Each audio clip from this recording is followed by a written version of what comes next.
இன்னைக்கு மஞ்சள் பூசணிக்காய் வச்சு ஒரு அசத்தலான ரெசிபி தான் பார்க்க போகிறோம். சின்ன குழந்தைங்கள்லேருந்து பெரியவங்க வரைக்கும் கண்டிப்பாக ஃபேவரட்டாக இருக்கக்கூடிய அசத்தலான கொலக்கட்டை ரெசிபி தான். வாங்க எப்படி செய்யலான்னு பார்க்கலாம். இதுக்கு 1 கப் பூசணிக்காய் கூட 1/4 டம்ளர் தண்ணி சேர்த்து 2 விசில் விட்டு தனியாக எடுத்து வச்சுக்கலாம். இன்னொரு பேனில் 1/4 டம்ளர் தண்ணி சேர்த்து 1/2 கப் துருவிய வெல்லம், அது கூடவே 1 கப் துருவிய தேங்காவும் சேர்த்து நல்லா சுண்டி வரும்போது ஃபைனாக சாப் பண்ண கேஷ்யூ நட்டை சேர்த்து நம்ம பூரணத்தை எடி பண்ணி தனியாக எடுத்து வச்சுக்கலாம். இப்போ ப்ரெஷர் ரிலீஸ் ஆன விட்டி பூசணிக்காவை அந்த தண்ணி இருக்குல்ல அது கூடயே சேர்த்து நல்லா மசிச்சு விடுங்க. மசிச்சு விட்ட விட்டி அது கூட 2 கப் அரிசி மாவு சேர்த்துக்கிறோம். கொஞ்சமாக உப்பு சேர்த்து மூடி வச்ச விட்டி கைப்பொறுக்கிற சூடு வந்தவொடனே பிசைஞ்சு எடுத்துக்கலாம். இப்போ குட்டி குட்டி பால்ஸாக எடுத்துக்கோங்க.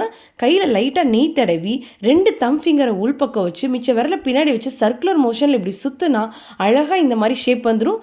செய்ய தெரியாதவங்க ஏதாச்சும் கொலக்கட்டை மோல்டு யூஸ் பண்ணிக்கலாம். நடுவில் ஸ்டஃபிங்ஸ் வச்சு நல்லா சீல் பண்ணி எல்லா கொலக்கட்டையும் இந்த மாதிரி ரெடி பண்ணி எடுத்து வச்சுக்கலாம்.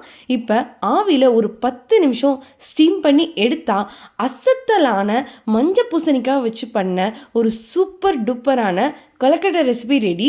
நீங்களும் இந்த ரெசிபியை கண்டிப்பாக ட்ரை பண்ணி பாருங்கள். ரொம்பவே டேஸ்டியாகவும் இருக்கும், ஹெல்த்தியும் கூட.